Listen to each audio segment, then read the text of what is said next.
말씀대로 믿고 살고 누리는 올데이 큐티 배명 목사입니다. 오늘 큐티 본문은 사도행전 20장 25절에서 38절까지 말씀입니다. 오늘 큐티는 훈계하던 것을 기억하라 라는 제목으로 바울의 설교에 관한 묵상입니다. 말씀 질문입니다. 왜 바울은 자신의 훈계를 기억하라고 할까요? 바울은 에베소 교회 장로들에게 다시는 얼굴을 보지 못할 것이라 라면서 작별 인사를 했습니다. 그리고 교회를 하나님이 자기의 피로 사신 것이다 라고 칭하면서 맡겨진 양떼를 잘 살피라고 권면했습니다. 28절입니다. 여러분은 자기를 위하여 또는 온 양떼를 위하여 삼가라. 성령이 그들 가운데 여러분을 감독자로 삼고 하나님이 자기 피로 사신 교회를 보살피게 하셨느니라. 교회는 사람의 소유가 아니기 때문에 감독자는 영적 지도자로서 맡겨진 자들을 잘 돌봐야 합니다. 이것이 성령의 감독자에게 맡겨진 사명입니다. 따라서 성도는 나를 위해 피 흘리신 예수님의 눈으로 가족과 이웃을 바라보며 구원의 일을 감당해야 합니다. 바울은 자신이 떠난 뒤에 교회를 해치려는 세력이 안팎에서 일어날 것이다 경고했습니다. 그러면서 내가 3년이나 밤낮 쉬지 않고 눈물로 각 사람을 훈계하던 것을 기억하라 라고 말하며 영혼을 향한 깊은 사랑과 헌신을 일깨웁니다. 그리고 그들을 하나님과 그 은혜의 말씀에 맡기면서 말씀만이 사람을 세우고 유업을 얻게 한다라고 전했습니다. 성도는 말씀에 삶의 중심을 둘 때 거짓과 혼란 속에서도 흔들리지 않고 교회를 지켜낼 수 있습니다. 바울은 물질을 탐하지 않고 자기 손으로 일하며 약한 자들을 도왔던 삶을 돌아봤습니다. 주는 것이 받는 것보다 복이 있다라는 예수님의 말씀을 그대로 실천한 것입니다. 33절입니다. 내가 아무의 은이나 금이나 의복을 탐하지 아니하였고. 바울은 마지막으로 장로들과 함께 무릎 꿇고 기도했습니다. 장로들은 눈물로 바울의 목을 끌어안고 입을 맞추며 작별했습니다. 이렇게 성도는 주님 앞에 서는 날 공동체와 함께 울고 기도하며 사랑으로 섬겼던 흔적이 남는 삶을 살아야 합니다. 적용 질문입니다. 하나님이 내게 맡기신 영적 책임을 잘 감당합니까? 아니면 회피합니까? 두 번째, 나는 그리스도의 종으로서 다른 이들에게 어떤 삶의 본을 보여주고 있습니까?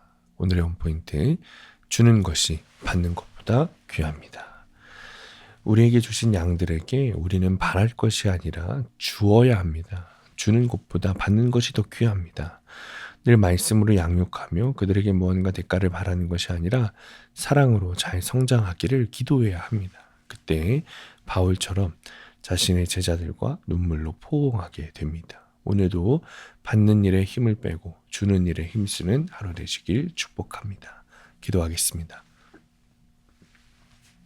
주님, 여전히 남아있는 탐욕으로 나에게 맡기신 양들의 책임을 지지 못하는 저를 용서하여 주옵소서. 주기보다 받기를 좋아하는 죄를 용서하여 주옵소서. 주님이 나에게 생명을 주신 것처럼 나도 주님이 맡기신 양들에게 생명을 주는 자가 되게 하여 주옵소서. 오늘도 복음과 사랑을 나누는 하루가 되게 하여 주옵소서. 예수님의 이름으로 기도합니다. 아멘. 오늘 큐티 말씀을 적용한 한 성도님의 큐티 묵상 간증입니다. 13년 전 혼전 임신을 한 저희 부부는 어머니의 권유로 신앙생활을 하게 되었습니다. 그런데 결혼식 전날 밤 아내는 갑자기 파혼을 통보하고 당일 아침까지 연락을 받지 않았습니다. 다행히 식장에 나타나 우여곡절 끝에 결혼했지만 우울증과 ADHD, 분노조절 장애가 심한 아내와의 결혼 생활은 순탄치 않았습니다.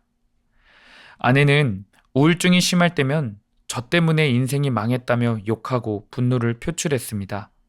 당시 저는 업무 특성상 아침 일찍 출근하고 오후 3시 반이면 퇴근해서 아이들과 놀아주었습니다. 주위 사람들에게 능력 있고 가정적인 남편으로 인정받았습니다. 그러니 난 괜찮은 사람인데 아내가 이상하다고만 생각했습니다. 그러다 작년에 아내의 외도가 드러나더니 급기야 아내는 새 출발하고 싶다며 새 아이를 두고 집을 나가 이혼을 요구했습니다. 그때 저는 교회 소그룹 리더의 만류에도 불구하고 아내와 별거하며 아이들만 데리고 이사했습니다.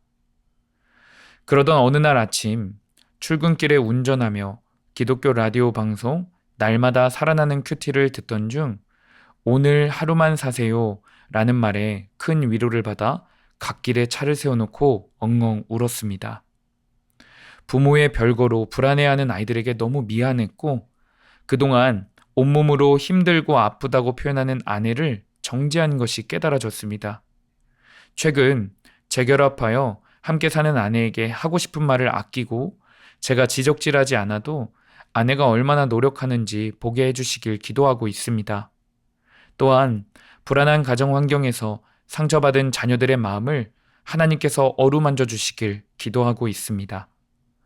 저와 저희 가정을 주와 그 은혜의 말씀에 부탁하오니 말씀으로 능히 든든히 서길 기도합니다. 적용하기. 아내에게 잔소리하고 싶을 때마다 그날 큐티 말씀을 묵상하며 입을 닫겠습니다. 종교개혁일을 맞아 저와 교회를 돌아보는 마음으로 자기 전에 회개 기도와 지체들을 위한 중보 기도를 하겠습니다. 오늘도 말씀대로 믿고 살고 누리는 성도님들 되시기를 축복합니다. 큐티와 신앙생활에 도움을 받기 원하시는 분은 네이버에서 수암감리교회를 검색하시거나 유튜브에서 수암감리교회를 검색하시면 도움받을 수 있습니다. 자세한 문의사항은 지역번호 031-482-8047번으로 문의하시기 바랍니다.